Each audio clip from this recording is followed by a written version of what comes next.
First of all, to get it on video, I suppose, you can return your Great Gatsbys to whatever libraries you borrowed them from. In terms of midterm exam,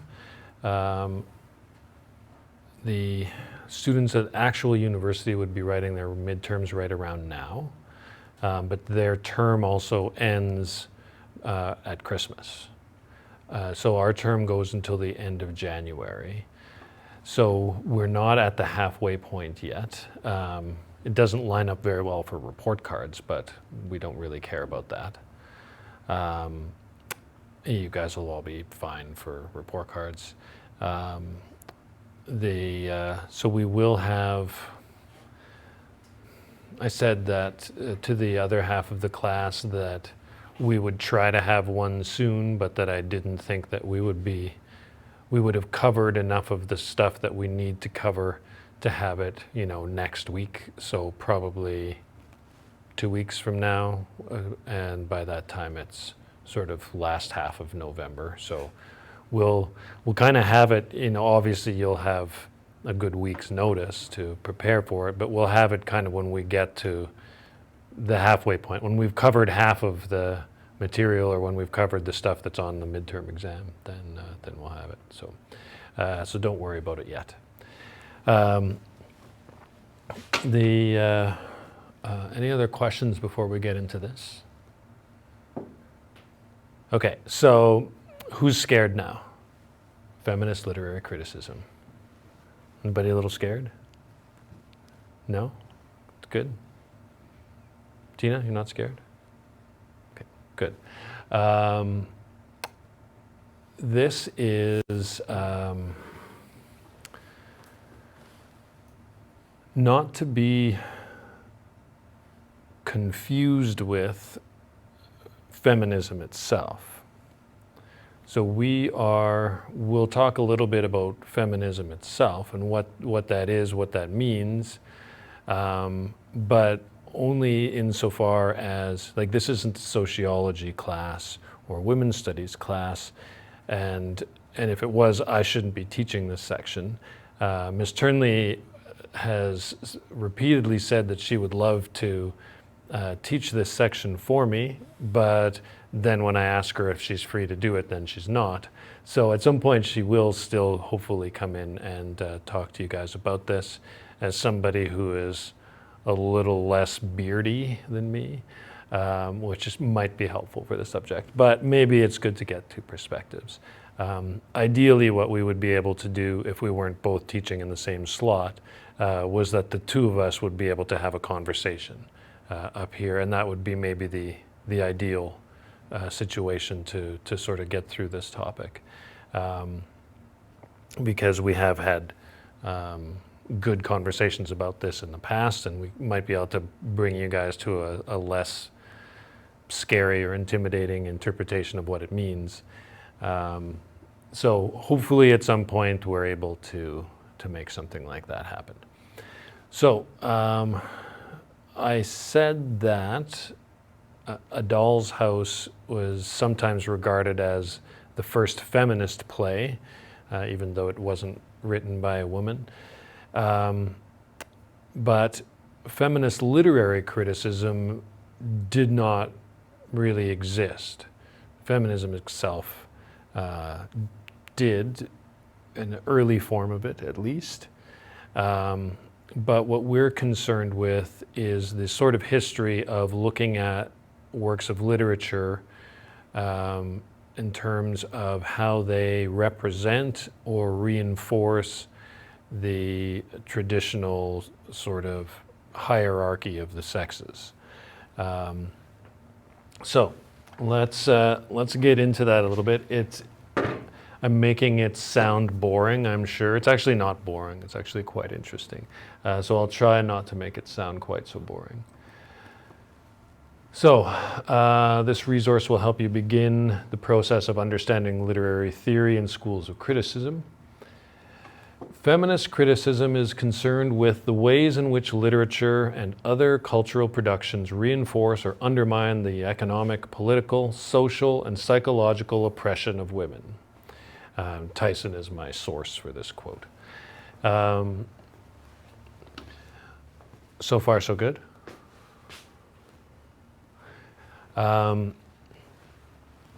The words reinforce or undermine are the key there.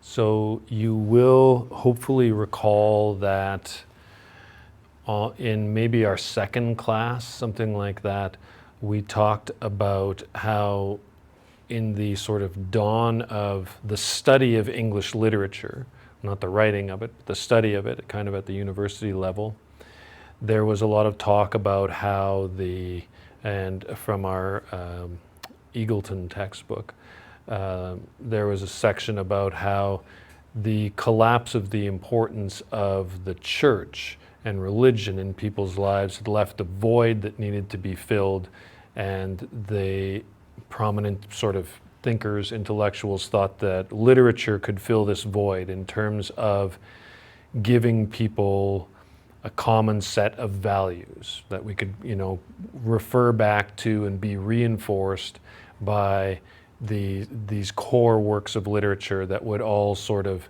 have a coherent message about how people should behave and how they should look at each other in the world. Does that kind of sound familiar? Okay, so this is kind of what we're getting at here.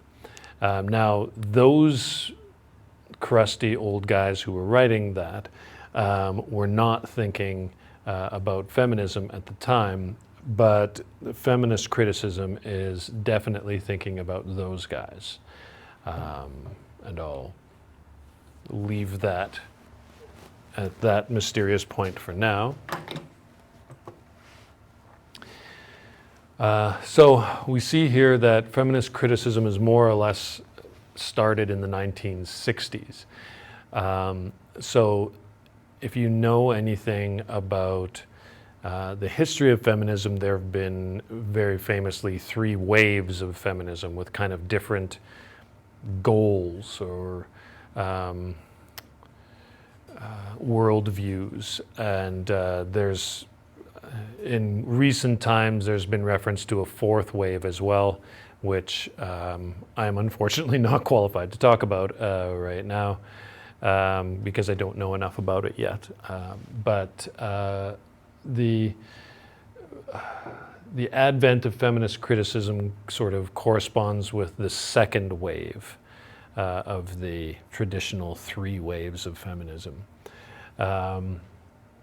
So this is when women started to think about we should, and I say women, I could include men who considered themselves feminists in that as well, but the movement was driven largely by women as it should have been. We should look at the portrayal of women in literature, primarily.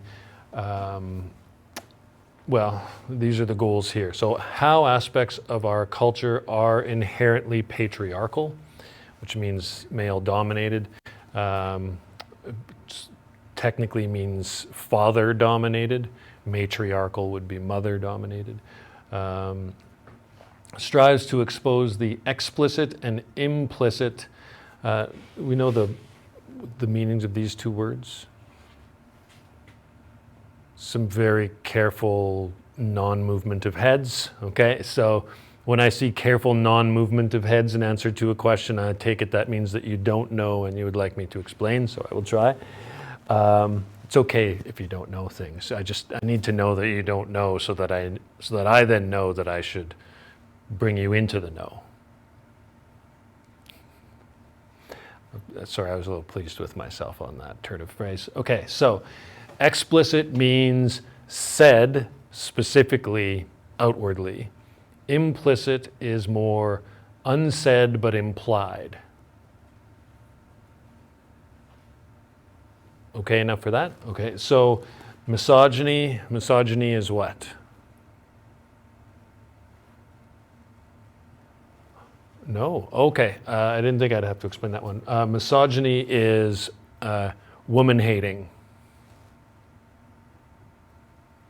in male writing about women.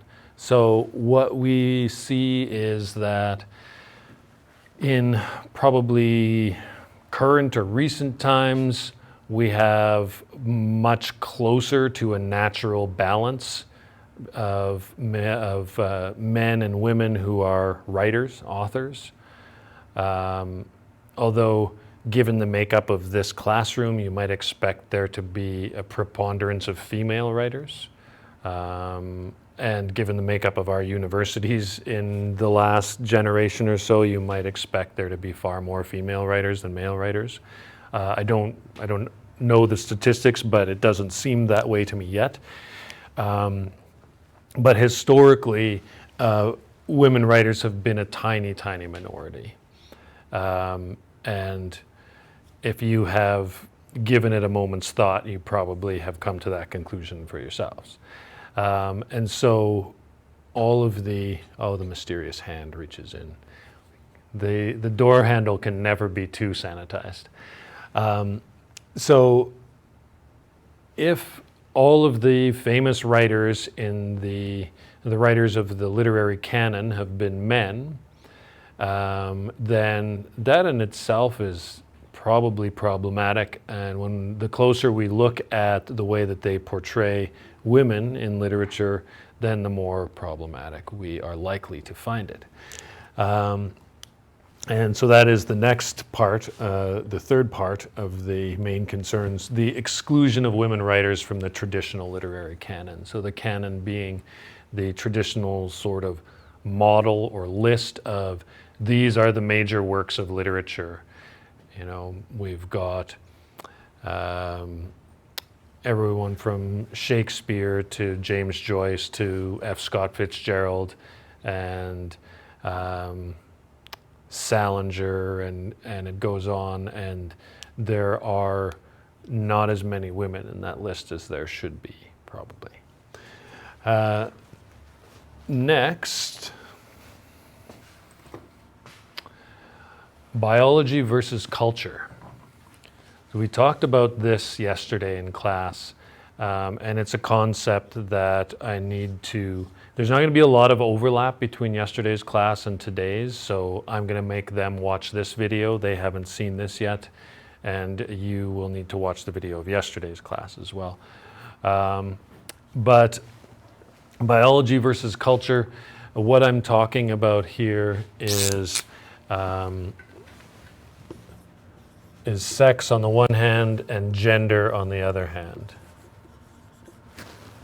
Does anybody have an idea about what I'm talking about? Sex on one hand and gender on the other.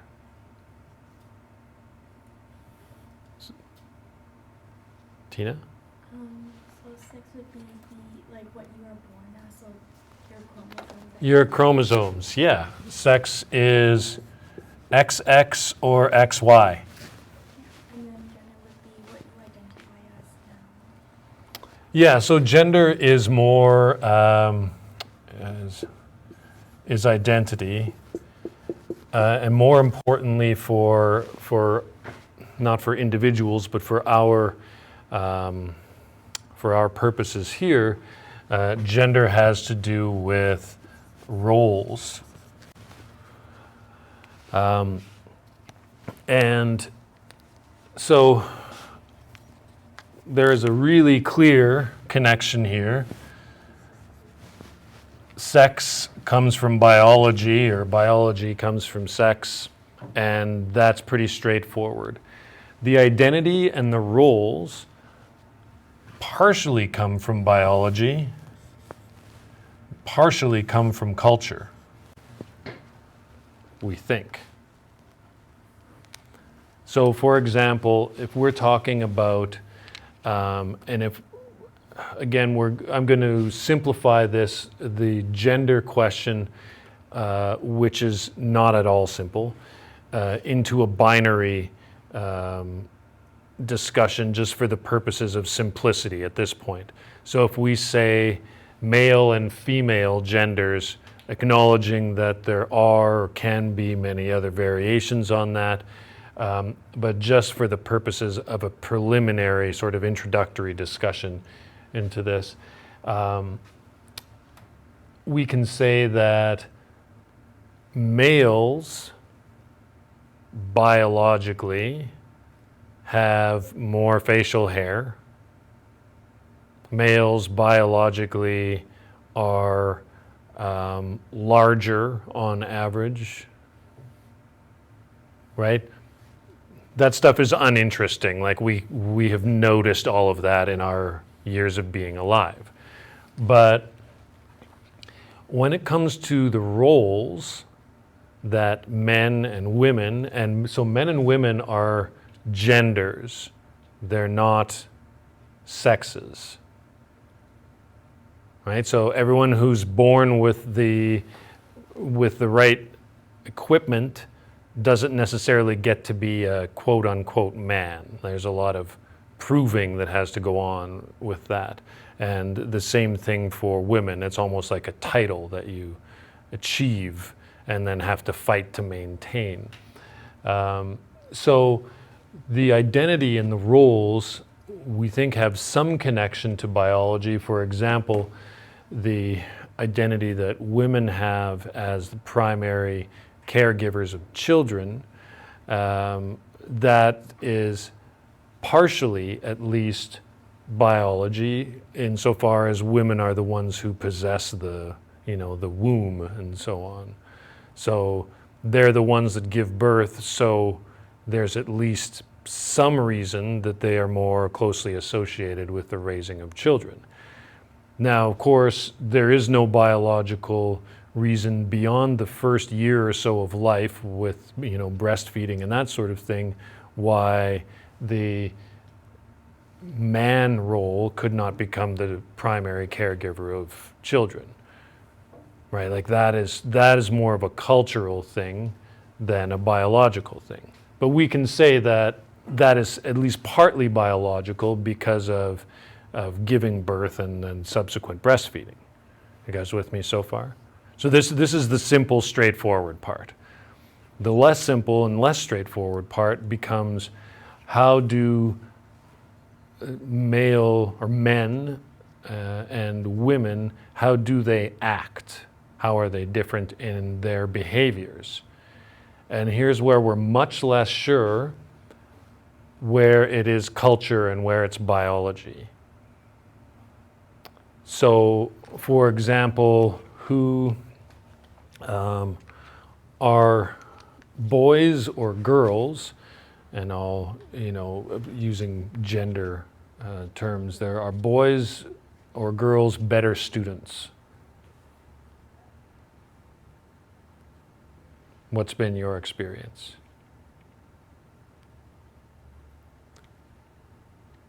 Now, notice I didn't say smarter, but I said better students. Would you say boys or girls? You've been in school for 12 years now. Would you say that they are exactly the same? No. What you are thinking, but you're not afraid to say because there's two of them in the room, is that boys are not as good at school as girls are. Right? It's okay. They know they're dumb. I know too. Boys, would you agree with that? Yeah. So it's okay. Now, is that biological, that girls are better at school? Now again, when I say boys are bigger, this doesn't mean every boy is bigger than every girl, obviously. And when I say girls are better at school, this doesn't mean that every girl is better at school than every boy. But on the average, they very certainly are. Do we have a suspicion about that? Is there something that is different about men's brains and women's brains that makes women better at academic pursuits? could there be? Is it possible that there could be? Sure. As far as we know, sure, it is possible. Now, what is really interesting about this to me is that we are all in agreement that women are much better students than men are. And the statistics are backing us up on this in terms of academic achievement. Women or girls have outperformed boys substantially in every subject with the possible exception of phys ed for a long time. But not always. Not for always, but for a significant amount of time now, that's been true. Now, my grandparents would have been confused by this statement. They would have thought, wow, boys are clearly better at school. And they would have had years of experience showing them that, the same as you have had years of experience showing you that girls are better at school. Now, I realize that I keep saying better at school as though that's a clearly definable trait. But success in academics, when it is so substantially different, and we're not talking about like just an accidental percent or two that's different. The success rates are different enough that you all have noticed them clearly in your own academic careers. So what the most current research supports is that there's no biological difference in academic ability between boys and girls. There just isn't. So there are cultural reasons that encourage boys to be stupid and encourage girls to be smart, at least some of them, on both sides, right? This appears to be an example of something that is a cultural difference. And then we can go on to any other behaviors, any other sort of, if we asked you, how are boys and girls different from each other in the way that they act, in the way that they behave or think, it'd be really hard to put an exact nail on where those differences might be biological, like where it might be like, oh yeah, higher levels of testosterone lead to increased aggression, whatever. Like you can maybe put some things on biology, but an awful lot of things are really 100% on culture. And so the example that came up yesterday in class was clothing. Now, clothing is just style. It is temporary, right? Those styles are going to change, and we all kind of accept that, right? Like the clothes that your parents wore in high school, you would think are lame now. They think your clothes are lame. Everyone thinks that my jacket, however, is very cool, I'm sure. But it didn't used to be acceptable for girls to wear pants. It's mostly acceptable now. Mostly acceptable. So these things change, which makes us think that, and we all understand this pretty clearly, that they're cultural, right? They're not biological differences that make us prefer one clothing style to another. It's purely a result of our environment. And, I wear this jacket because I have seen male role models look, smart and sophisticated wearing a similar jacket, right? Something like that. And so we all kind of follow along with that. Now, it gets, where I find this is really interesting is it's okay for women to wear a jacket like mine. Yes? Would anyone make too big of a deal out of it if one of your female teachers was wearing this jacket? Exactly. Bella's got something sort of similar on there. Collared shirt, right? No one would make too big of a deal out of it if a female teacher or student for that matter was wearing a collared shirt. It would be fine. Even if it was, you know, from the boys section, like who would even know, right? So the shirt that Ella's wearing, she might have borrowed from me at some point. I've got shirts very similar to that, right? So who cares, right? Nobody cares about that. So it's acceptable for girls, women, to dress more masculine. Is it equally acceptable for men to dress more feminine? No. No, we got pretty immediate disagreement on that. So,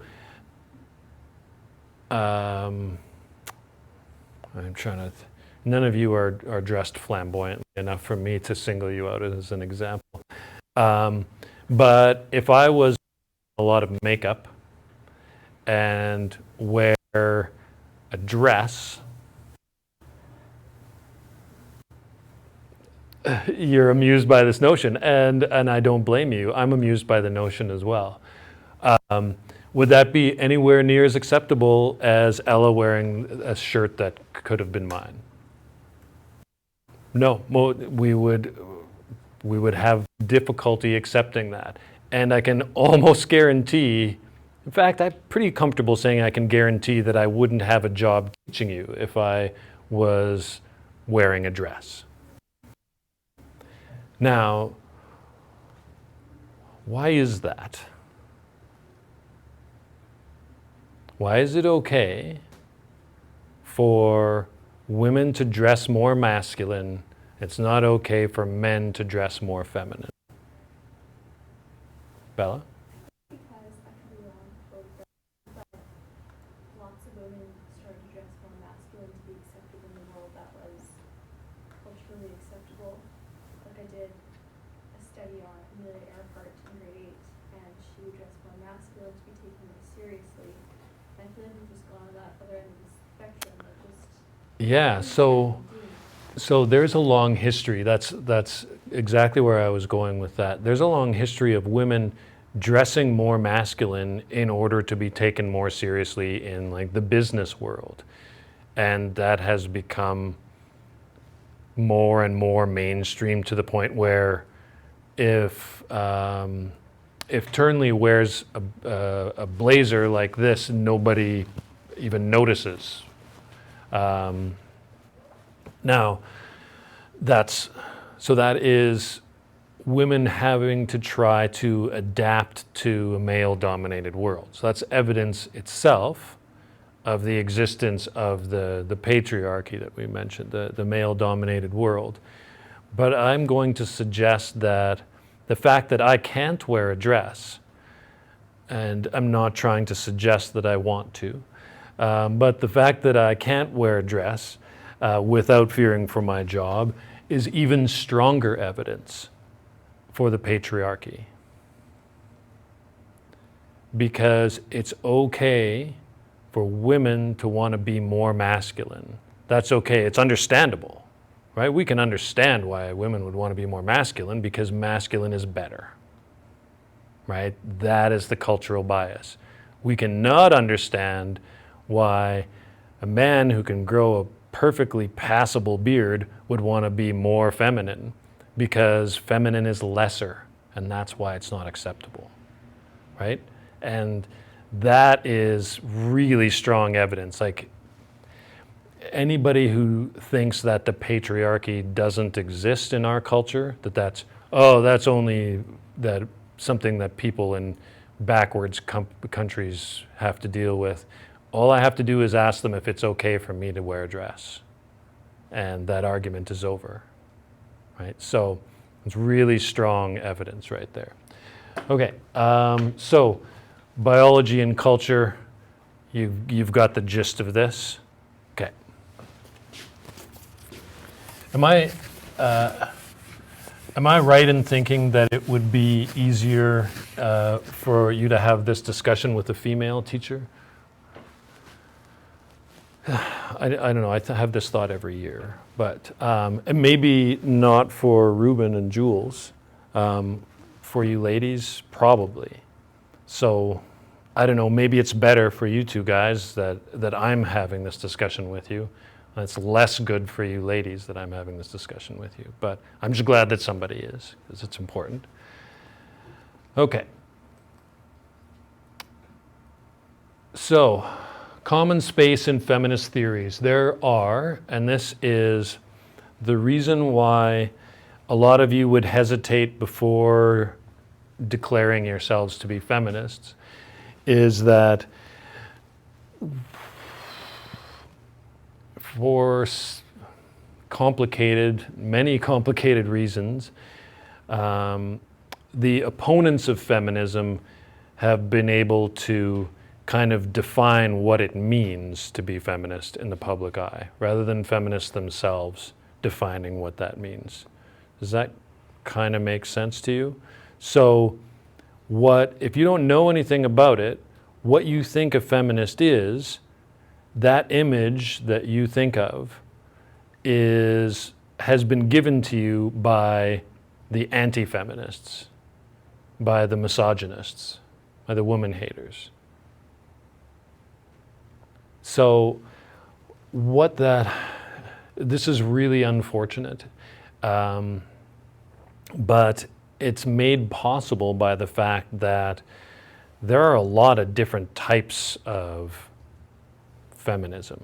There are a lot of different sort of viewpoints. And so if you are picturing the man-hating, spiky-haired, piercing, tattooed lesbian with the shrieky voice as a feminist, then that's what the misogynists want you to think a feminist is. And a lot, I would say, and again, I don't feel entirely comfortable making statements on behalf of feminists for obvious reasons, but I don't think that most mainstream feminists would feel very comfortable in the person I just described as being part of the same intellectual movement that they are. Does that kind of make sense? Okay, so try to divorce the term feminism from that image in your mind. There's some overlap. They're not the same thing. So, and that's dependent. And I didn't even, aside from the man-hating, I didn't even try to describe the views of that person. But that would be radical feminism and a certain branch of it. And so we'll try to whittle down our definitions to something that is a little bit more clear, so we can understand what it is that we're talking about. So these are the sort of main ideas, the approaches in feminist criticism. There are 6 of them. I've chosen a key word from each sort of sentence here to give them headings. So the first one, women are oppressed by patriarchy economically, politically, socially, and psychologically. Patriarchal ideology is the primary means by which women are oppressed. Ideology is a system of beliefs, basically. And so our culture, and in fact most cultures, have patriarchal notions sort of ingrained in them. So the first variable here, the first commonality is that women are oppressed. That's the main point. The second one, marginalized. In every domain where patriarchy reigns, and that qualifier is needed because it isn't every domain, but it is nearly every domain. Woman is other. So, are you familiar with the notion of the other? Okay, so thank you. Ruben shook his head slightly, admitting that he doesn't know, and it's okay because none of them know either. They're just not brave enough to admit that they don't know. So the concept of the other is, I'm going to pause on that and explain this to you as another important sort of idea in psychological and sociological thought. So we as humans are conditioned to differentiate between us and them. And there are a lot of different ways that we can differentiate between us and them, but there's a natural sort of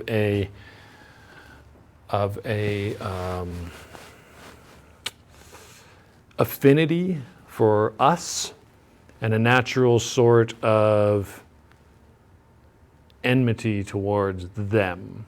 So it could be the neighboring town, right? I think of Yorkton and Melville. I grew up in Yorkton, and Melville was the next town over, and they were our arch rivals, and we hated them and they hated us.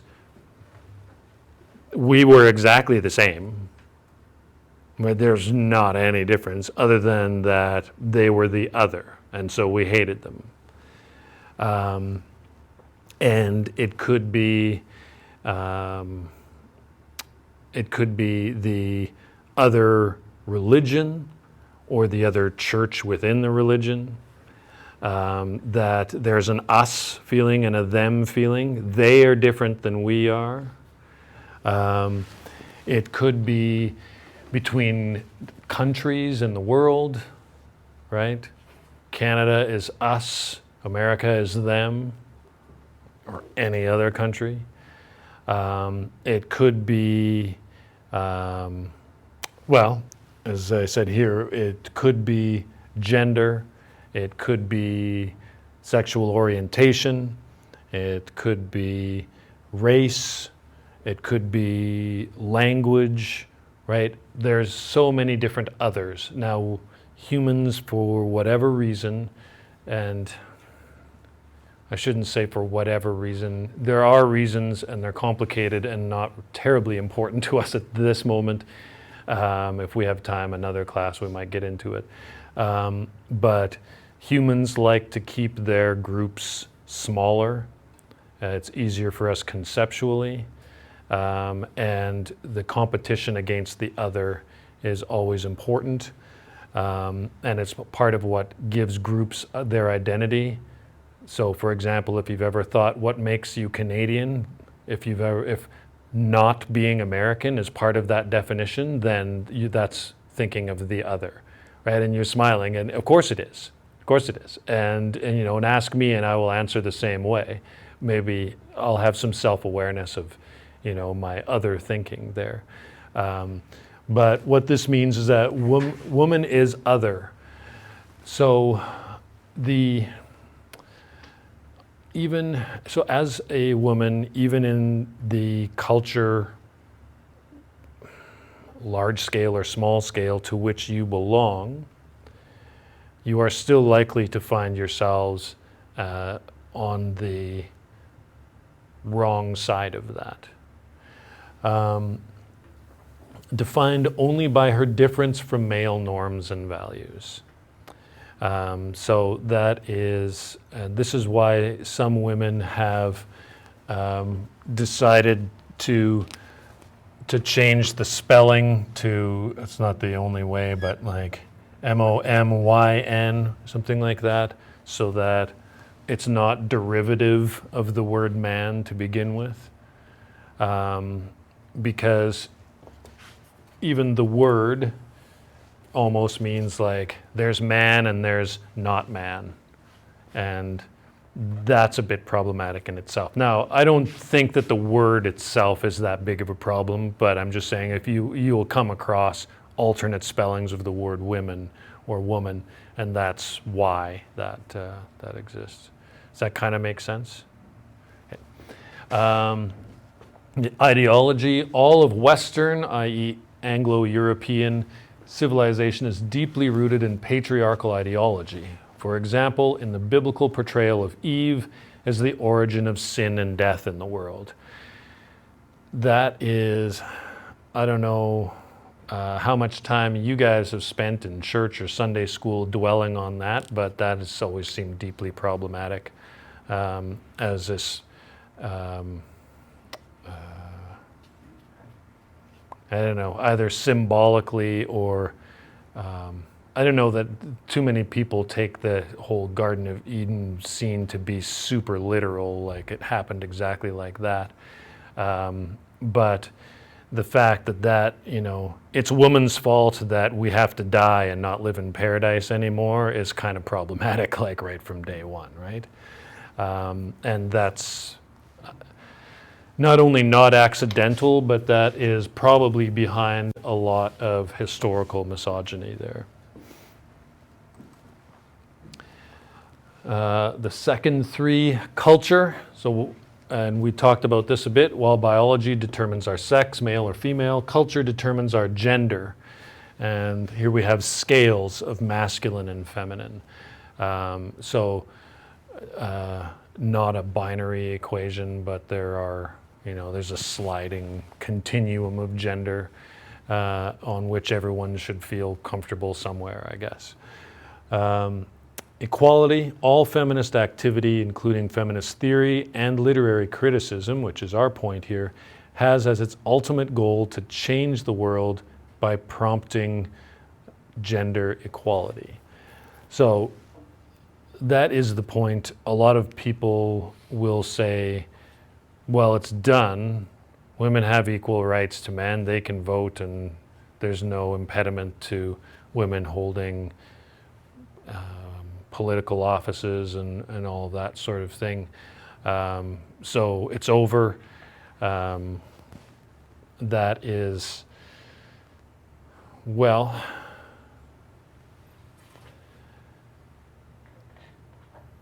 that is not the easiest argument to refute until one looks at the history of your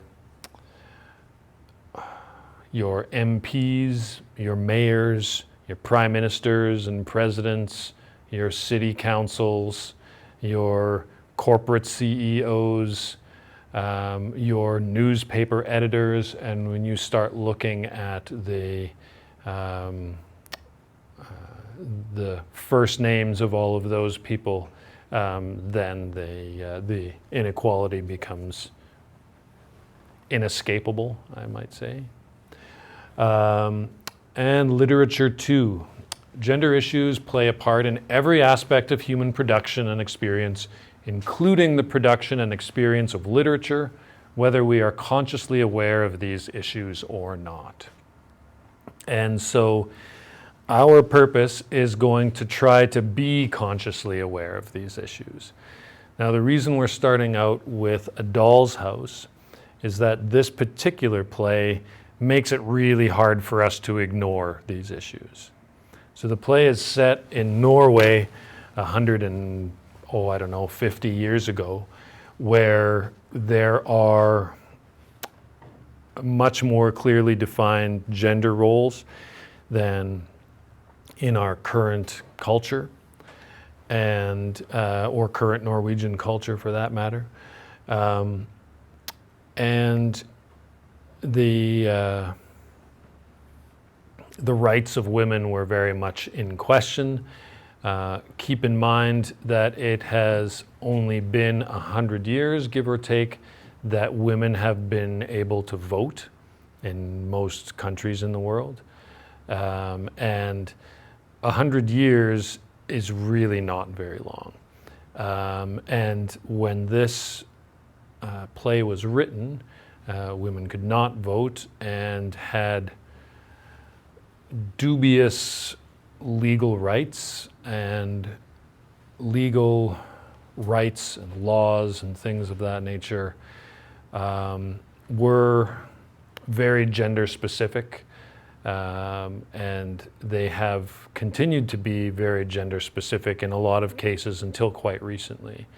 And there is not yet still complete equality, complete legal equality between men and women in almost any country, I would say.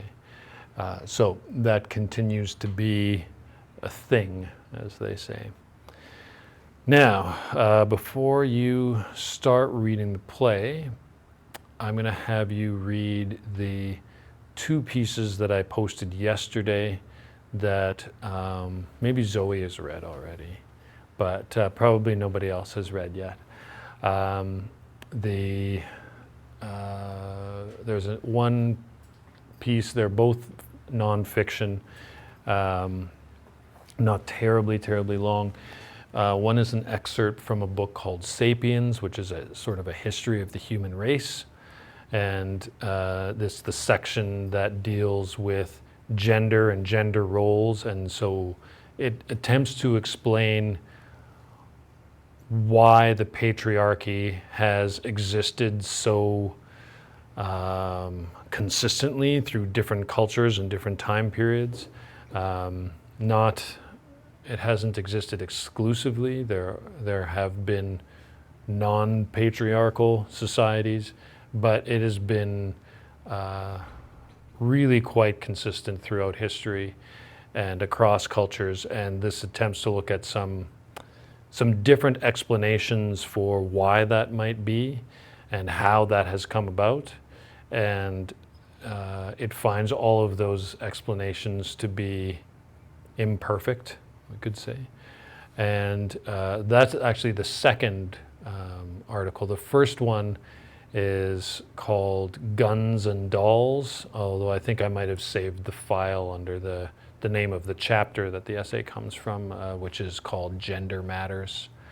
So the Guns and Dolls, as you might imagine, is about how much of our sort of identity comes from our culture and how much of it is just sort of something that we're born with. And so I think of my son being 7 years old and really liking to be outdoors in his bare feet and catch frogs and get muddy and all of that sort of thing. And people will say, oh, he's such a boy. And well, in fairness, that's sort of, you know, he's a historical stereotype of what a boy is. And I think, is that just the way he is? Or is there something about the way that I have parented him that has made him that way? I'm not particularly prone to rolling in the mud and catching frogs myself. I'm not grossed out by it, but I'm not a fan of that sort of thing particularly. So if he didn't get it from me, where did he get it from? You know, and my daughter is 5, and she really likes to do things like color and dress things up. So again, stereotypical girl, does she get that from YouTube? It's entirely possible that she does. She has a tablet like every other little kid does nowadays. Or is she just born to care more about dressing things up and coloring pictures? And my son couldn't care less about coloring pictures or dressing things up. Although maybe if it's an action figure, then maybe. You guys ever think about the word action figures? If they're for boys, you can't call them dolls. You have to call them action figures. And it's like, come on, guys, they're dolls. Let's be honest. They're dolls. If you can take Obi-Wan's cape off, it's a doll. But we can't call them that. So, no clear answers, but the questions are still worth asking and worth thinking about. So read the Guns and Dolls one first. I reposted my original post of that because the file was kind of sideways, and it turns out that your Chromebooks aren't as good at rotating things as my laptop is. So I reposted it not sideways, oriented portrait style or whatever, page-wise. So read those two and we'll carry on from there. Coolio? Yeah. So if we're done, should we just start reading the... If you're done, then you can start reading A Doll's House, yeah. Okay. Yeah. How much are we reading? We're going to read, I told the other class the first act, so I guess the first act, yeah.